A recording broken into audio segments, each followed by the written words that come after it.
जय हिंद। बहुत बहुत स्वागत पुनः वही साइंस वाले अनवरत सीरीज में। और आज का जो टॉपिक है, हम लोग चूंकि आवर्त वर्गीकरण की बात कर रहे थे तत्वों का, उसी से जुड़े एक लास्ट और बहुत इंपॉर्टेंट टॉपिक लेकर के आए हैं। सर, टॉपिक का नाम है आधुनिक आवर्त सारणी। आज पहले इसमें हम आपको थ्योरी देने वाले हैं और उसके बाद क्वेश्चन करेंगे हम लोग टॉप 10 क्वेश्चन को। और यकीन मानिए, जितना हम वीडियो इस पे बनाए हैं ना, आप किसी भी एग्जाम को देने जा रहे हैं तो देख करके जाइएगा। खास करके आगे में रेलवे वाला एग्जाम है तो उसी को ध्यान में रख करके बना रहे हैं सर, एक बार देख जरूर लीजिएगा। चलिए बिना समय गवाए हुए वीडियो को शुरू करते हैं। सबसे पहले थ्योरी डिस्कस कर लेते हैं। क्योंकि कम समय में हमको अधिक आपको कंटेंट प्रोवाइड कराना है, इसलिए थ्योरी को भी हमने रिटन रूप में दिया है। आधुनिक आवर्त सारणी में सबसे पहले जो तत्वों का वर्गीकरण का आधार है वह क्या है। कई क्वेश्चन में हमने पीछे देखा कि तत्वों का आवर्त वर्गीकरण, जो आधुनिक आवर्त वर्गीकरण किया गया है सर, उसमें परमाणु संख्या को आधार बनाया गया है। पहली बात जो एग्जाम में पूछेगा आपसे। इसके बाद आधुनिक आवर्त सारणी में कितने वर्ग और कितने आवर्त हैं, तो याद रखिएगा 18 वर्ग और 7 आवर्त हैं। वर्ग किसको है, तो ऊर्ध्वाधर स्तंभ वर्ग कहलाता है और क्षैतिज स्तंभ जो है सर आवर्त कहलाता है। इंग्लिश में इसको ग्रुप, इसको पीरियड कहते हैं। टॉप मोस्ट बातें पूछने वाली बात हो गई। आगे बढ़िए, वर्ग की बात कर लेते हैं। वर्ग की विशेषताओं की बात करेंगे तो सबसे पहले वहां जाएंगे, कुछ चीजें जान लीजिए। वर्ग एक के जो तत्व हैं उसको क्षार धातु कहते हैं। पीछे हमने आपको बताया है कि वर्ग एक के तत्व को क्या कहते हैं, क्षार धातु यानी अल्कली मेटल। क्या कहते हैं, अल्कली मेटल कहते हैं सर। याद रखने वाली बात है कौन कौन है वर्ग एक का तत्व, तो हमने एक ट्रिक दिया था। धातु की बात होगी तो हाइड्रोजन को छोड़कर, वैसे होता है हलीना, लीना, कर, रब से, फरियाद। फरियाद चूंकि रेडियो एक्टिव है, बहुत कम समय में रहता है तो छोड़ दीजिए। लीना, कर, रब से, यहां तक याद रखिएगा। लिथियम, सोडियम, पोटेशियम, रुबिडियम और सीजियम, ये हो गया आपका क्षार धातु ग्रुप एक के तत्वों का। ग्रुप दो के तत्वों को क्षार मृदा धातु कहते हैं। ये भी बात कई एग्जाम में पूछा हुआ है। क्षार मृदा धातु में आता कौन कौन है, बेटा, मांगे, कार, सुंदर, बाप, राजी को हटा दीजिए। Beryllium, magnesium, calcium, strontium, barium, ये सब क्षार मृदा धातु है। क्या है सर, ग्रुप 2 का तत्व है, इसलिए ये क्षार मृदा धातु है। टॉप मोस्ट बातें पूछने वाली बात, क्वेश्चन लेंगे, सब कॉन्सेप्ट क्लियर हो जाएगा। वर्ग 17 के तत्व को क्या कहते हैं, हेलोजेंस कहते हैं। वर्ग 17 का तत्व क्या कहलाएगा सर, हेलोजेंस कहलाएगा। हेलोजेंस के अंदर क्या क्या आ जाएंगे, तो हेलोजेंस में फिर, कल, बाहर, आई, आंटी, याद रहेगा। फ्लोरीन, क्लोरीन, ब्रोमीन, आयोडीन, अस्टेटाइन, ये सभी क्या है, हेलोजेंस है। ग्रुप 17 का तत्व है। टॉप मोस्ट बातें दिमाग में छप जानी चाहिए। ग्रुप 18 के तत्व को उत्कृष्ट गैस कहते हैं और उत्कृष्ट गैस में क्या क्या आएगा sir, helium, neon, argon, krypton, xenon और रेडन, ये भी याद रखिएगा। उत्कृष्ट गैस, अक्रिय गैस, निष्क्रिय गैस, नोबेल गैस, आदर्श गैस, सब इसी का नाम है। 18 को जीरो समूह भी कहते हैं, ये भी याद रखना है। कौन सा समूह सर, जीरो समूह कहते हैं। टॉप मोस्ट बातें जो एग्जाम में पूछा जाएगा। आगे बढ़ते हैं, अब थ्योरी को और थोड़ा सा आगे लीजिए। अब आइए वर्ग की विशेषता पे बात कर लेते हैं। बहुत शॉर्ट नोट्स दे रहे हैं और यकीन मानिए एग्जाम में छपेगा, बिल्कुल छपेगा। वर्ग की विशेषता, किसी वर्ग के सभी तत्वों के संयोजी इलेक्ट्रॉनों की संख्या सर समान होती है। किसी भी वर्ग में संयोजी इलेक्ट्रॉनों की संख्या, संयोजी इलेक्ट्रॉन जो आउटर मोस्ट शेल में बाह्यतम कक्षा में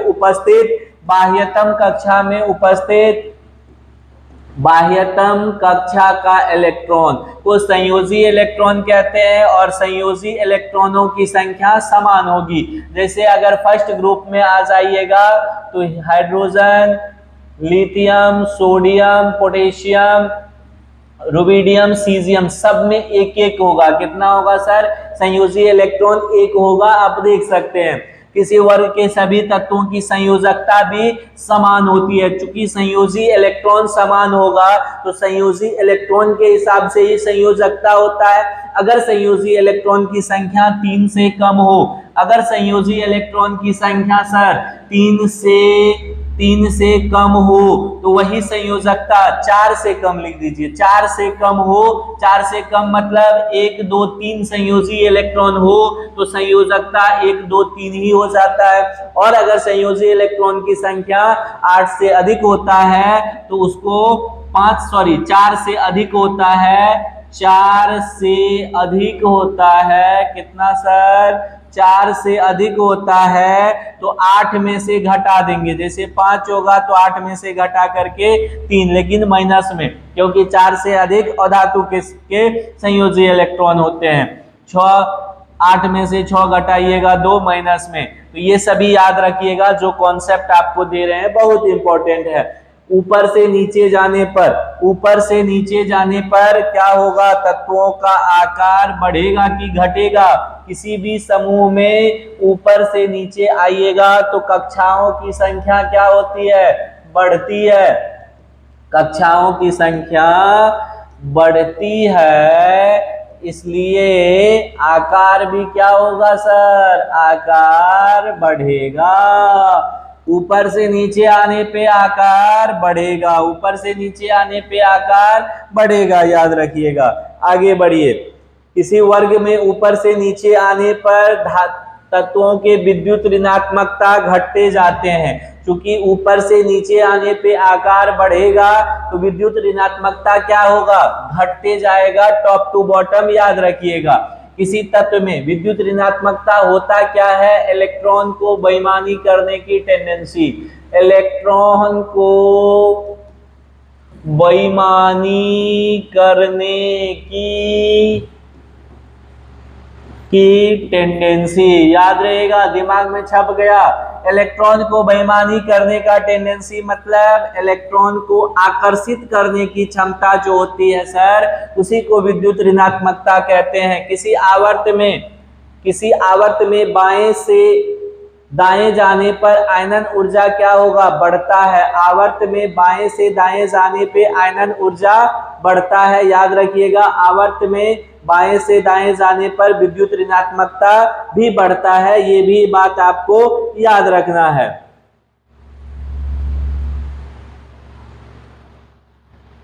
आगे बढ़िए, 1 मिनट।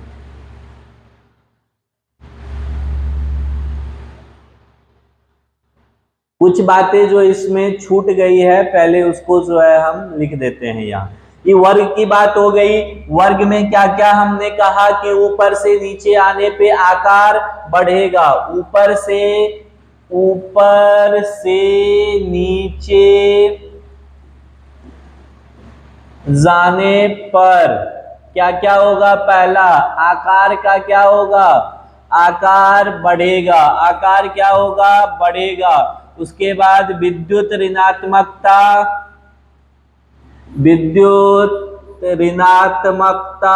क्या होता है सर, घटेगा, घटेगा तो धात्विक गुण, अगर विद्युत ऋणात्मकता बढ़ेगा तो धात्विक गुण, विद्युत ऋणात्मकता घटेगा तो धात्विक गुण बढ़ेगा, क्या होगा, धात्विक गुण बढ़ेगा। ये तमाम बातें आपको याद रखना है। इसके बाद आ जाइए, अगर किसी भी आवर्त की बात कर लीजिए, आवर्त में क्या क्या होगा, अगर बाएं से दायां जाइएगा, बाएं से दाएं जाने पे, बाएं से दाएं जाने पर बायां से दायां इधर हुआ, आकार क्या होगा सर, आकार घटेगा, आकार क्या होगा, घटेगा, क्योंकि क्या होता है, इफेक्टिव न्यूक्लियर चार्ज यानी नाभिकीय आवेश जो होता है उसकी संख्या बढ़ती है, इसलिए आकार घटता है, आकार घटता है। धात्विक गुण क्या होगा, विद्युत ऋणात्मकता का क्या होगा,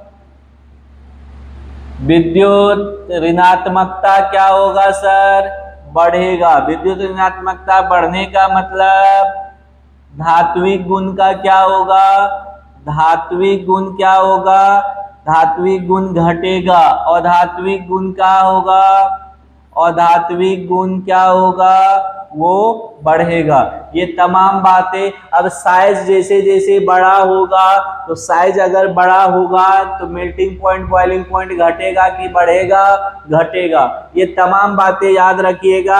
आगे चलते हैं हम लोग, इसके कुछ दोष को देख लेते हैं। आधुनिक आवर्त सारणी में कुछ दोष भी हैं। इसमें हाइड्रोजन का स्थान अनिर्मित है। क्या है, अनिर्मित है। आधुनिक आवर्त सारणी में हालांकि अब हाइड्रोजन को पहले ग्रुप में रख दिया गया है, पहले ग्रुप में किसके साथ, धातुओं के साथ, लेकिन वो मैच नहीं करता है। इलेक्ट्रॉनिक विन्यास के अनुसार हीलियम को वर्ग 2 में होना चाहिए। विन्यास में बाह्यतम कक्षा में हीलियम का संकेत He, परमाणु संख्या 2, विन्यास 2। चूंकि संयोजी इलेक्ट्रॉनों की संख्या 2 है, तो इसको किस समूह में होना चाहिए, दूसरे समूह में होना चाहिए। लेकिन इसको उत्कृष्ट गैसों के साथ किसमें रखा गया है, 18 में रखा गया है, तो ये उसका दोष हो गया। तो बहुत शॉर्ट नोट्स हम आपको दिए हैं। इसके बाद चलिए हम लोग क्वेश्चन देख रहे हैं, और जितना अभी बोले हैं उतने पे धज्जी उड़ जाएगा। पहला क्वेश्चन है, क्षारीय धातु को आधुनिक आवर्त सारणी में किस समूह में रखा गया है। अभी हम आपको थ्योरी दिए हैं, क्षारीय धातु को आधुनिक आवर्त सारणी में क्षार धातु को पहले समूह में रखा गया है। अगर क्षारीय मृदा धातु रहता, अगर क्षारीय मृदा धातु रहता तो दूसरे समूह में, क्षारीय मृदा धातु समूह 2 में रहता है, लेकिन क्षार धातु समूह 1 में रहेगा। किसी न किसी एग्जाम का ये पूछा हुआ क्वेश्चन हम दिखा रहे हैं। निम्नलिखित में से कौन सा कथन गलत है। परमाणु आकार ऊपर से नीचे जाने पे बढ़ता है, अभी हमने बताया बिल्कुल बढ़ता है, ये सही बात है। एक ही समूह के सभी तत्वों की संयोजकता, ये भी हमने लिखा था, समान होता है, ये भी सही बात है। एक तत्व के सभी समस्थानिकों को एक ही समूह में रखा जाता है। देखिए नियम कहता है एक ही तत्व के जितने समस्थानिक होंगे उसमें प्रोटॉनों की संख्या बराबर होगी, परमाणु संख्या बराबर होगी, तो एक ही स्थान पे उसको होना चाहिए। लेकिन कुछ ऐसे भी समस्थानिक हैं जिनका स्थान ही निर्धारित नहीं हुआ है, तो एक स्थान रहता तब हम लोग सोच सकते थे। लेकिन ये कथन इस क्वेश्चन के हिसाब से, क्योंकि परमाणु त्रिज्या आमतौर पर बाएं से दाएं जाने पे घटती है, ये भी बात सही है। तो इस दिए गए ऑप्शन के हिसाब से, चूंकि एएलपी में पूछा हुआ क्वेश्चन है, तो ये स्टेटमेंट उतना सही नहीं लग रहा है, ऑप्शन नंबर सी हो जाएगा। आवर्त सारणी पर मौजूद पहला तत्व कौन सा है। आवर्त सारणी में अभी हम दिखाए थे आपको कि पहला तत्व कहां से शुरू होता है, हलीना कर, रब से फरियाद, कहां से, हाइड्रोजन से। कई बार एग्जाम का पूछा हुआ सवाल है सर। अगला सवाल लीजिए, लेंथेनाइड्स और एक्टिनाइड्स को कहां डैश भी कहा जाता है, ये नहीं बताए तो थोड़ा सा और चीजें यहाँ हम डिस्क्राइब कर देते हैं। थ्योरी अभी खत्म नहीं हुआ है, यहाँ कुछ बातें और डिस्क्राइब हम कर देते हैं, ध्यान से सुनिए। आवर्त सारणी में 4 ब्लॉक होते हैं। कितने सर? आवर्त सारणी में सभी तत्वों को 4 ब्लॉक्स में बांटा गया है। कितने ब्लॉक? 4 ब्लॉक। कौन कौन सर? एस ब्लॉक, याद रहेगा, S block, P block, D block, और चौथा हो जाएगा एफ ब्लॉक। कौन कौन ब्लॉक? ये 4 ब्लॉक है। अगर लास्ट इलेक्ट्रॉन एस में चला जाए, किसी का भी लास्ट इलेक्ट्रॉन जिसमें जाएगा वही उसका ब्लॉक होगा। अगर किसी तत्व का लास्ट इलेक्ट्रॉन एस ऑर्बिटल में जा रहा है, sp-df में इलेक्ट्रॉनिक विन्यास लिखने पे, वो एस ब्लॉक तत्व होगा। अगर किसी तत्व का लास्ट इलेक्ट्रॉन पी ब्लॉक में जा रहा है तो पी ब्लॉक तत्व होगा। अगर किसी का लास्ट इलेक्ट्रॉन डी में जा रहा है, डी ब्लॉक तत्व होगा। अगर किसी का लास्ट इलेक्ट्रॉन एफ में जा रहा है तो एफ ब्लॉक तत्व होगा। अब देखिए एस ब्लॉक में कौन कौन समूह आता है, ये भी याद रखिएगा सर। इसमें समूह 1 और 2, कौन कौन समूह आएगा एस ब्लॉक में? 1 और 2। पी ब्लॉक में कहां से कहां तक? 13 से लेकर के 18 तक के समूह के तत्व पी ब्लॉक तत्व कहलाते हैं। डी ब्लॉक में कहां से कहां तक सर? 3 से लेकर के 12 तक डी ब्लॉक। और इसी में से कुछ तत्वों को इसी डी ब्लॉक में से कुछ तत्वों को निकाल करके एफ ब्लॉक में दे दिया गया। इसी डी ब्लॉक के कुछ तत्वों को कहां से कहां तक, एक होता है लेंथेनाइड्स जो वहां लिखा हुआ है, लेंथेनाइड्स, लेंथेनाइड्स क्यों नाम दिया गया वह भी बता रहे हैं। दूसरा होता है एक्टिनाइड्स। दूसरा क्या होता है सर? एक्टिनाइड्स होता है। क्या होता है? एक्टिनाइड्स। यही डी ब्लॉक में 59 से लेकर के 73 तक का, कहां से कहां तक, सॉरी सर, 57 से लेकर के 71 तक का तत्व देखा गया कि लास्ट इलेक्ट्रॉन एफ ब्लॉक में जा रहा था, और 89 से लेकर के 103 तक के फिर 14 तत्वों का last electron sir F block में जा रहा था। इसीलिए वहीं से, इसी समूह में से 14 ये तत्वों को उठा करके लेंथेनाइड, चूंकि इसका फर्स्ट क्या था, लेंथेनियम के बाद जा रहा था तो लेंथेनाइड्स कह दिया गया, और 89 होता है एक्टिनियम का, तो वहां से जो 14 तत्व उठा के लाया गया उसको एक्टिनाइड्स कह दिया। चूंकि डी ब्लॉक को और एक नाम से जाना जाता है, याद रखिएगा, डी ब्लॉक को संक्रमण तत्व भी कहते हैं। क्या कहते हैं? संक्रमण तत्व कहते हैं, याद रहेगा। इसीलिए चूंकि डी ब्लॉक के ही अंदर से उठा करके लाया गया था तत्वों को, इसलिए उसको कह दिया गया आंतरिक संक्रमण तत्व। इस दोनों को क्या नाम दे दिया गया? इस प्यार को आंतरिक संक्रमण तत्व। ये नहीं कहा गया कि इस प्यार को क्या नाम दो, इस प्यार को नाम दे दिया गया क्या? आंतरिक संक्रमण तत्व। संक्रमण से ही उठा करके बीच से लाया गया था, इसलिए लेंथेनाइड्स और एक्टिनाइड्स को क्या नाम दे दिया गया? आंतरिक संक्रमण तत्व। याद रहेगा। जितनी बातें कह रहे हैं सर, एक एक बातें टॉप मोस्ट है, एग्जाम में छपने वाली है, थ्योरी विद क्वेश्चन कर रहे हैं, दिमाग क्वेश्चन के खोपड़िया में क्या करना है? फोड़ देना है। चलिए, तो ये क्या हो जाएगा? आंतरिक संक्रमण तत्व। ऑप्शन नंबर ए बिल्कुल सही है। अब देखिए, विद्युत ऋणात्मकता किसी परमाणु की डैश क्षमता होती है। अभी हमने बताया कि 2 बार हो गया, के बार विद्युत ऋणात्मकता कौन सी क्षमता होती है? तो अभी हमने बताया था इलेक्ट्रॉन को बेईमानी करने की टेंडेंसी, इलेक्ट्रॉन को बेईमानी करने की क्षमता या टेंडेंसी को इलेक्ट्रोनिगेटिविटी यानी विद्युत ऋणात्मकता कहते हैं। तो क्या हो जाएगा? इलेक्ट्रॉन को आकर्षित या प्रकर्षित, आकर्षित, इलेक्ट्रॉन को अपने ओर खींचने की क्षमता, आकर्षित करने की क्षमता। ऑप्शन नंबर डी बिल्कुल सही है। जब बॉन्ड पेयर में से दोनों इलेक्ट्रॉन को कोई एलिमेंट खींच करके लेके चला जाता है तो उसी को इलेक्ट्रोनिगेटिव एलिमेंट कहते हैं, और वह उसका विद्युत ऋणात्मकता कहलाता है। सबसे अधिक विद्युत ऋणात्मक तत्व अगर पूछे सर, फोन कॉल याद रखिएगा, सबसे अधिक क्लोरीन, फिर ऑक्सीजन, नाइट्रोजन और क्लोरीन। छप जाना चाहिए दिमाग में। 6 नंबर का सवाल लीजिए। नीचे दिए गए 4 शब्दों में से 3 किसी न किसी प्रकार से एक समान है जबकि एक भिन्न है, भिन्न वाले को खोजिए।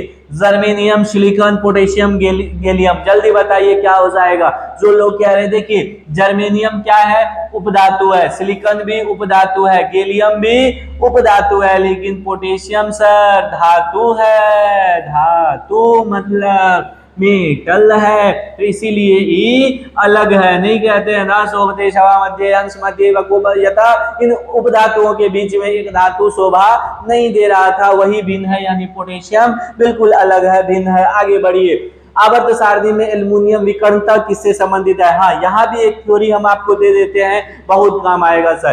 क्वेश्चन विद थ्योरी दे रहे हैं, बहुत काम आने वाला है। यहाँ पे याद रखिएगा, आप एक रिलेशन हम देते हैं, वो आपको याद रखना है।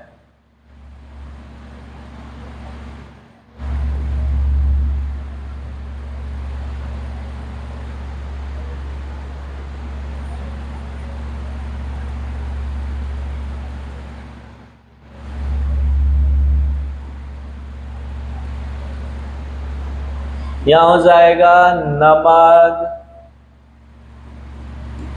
अलसी।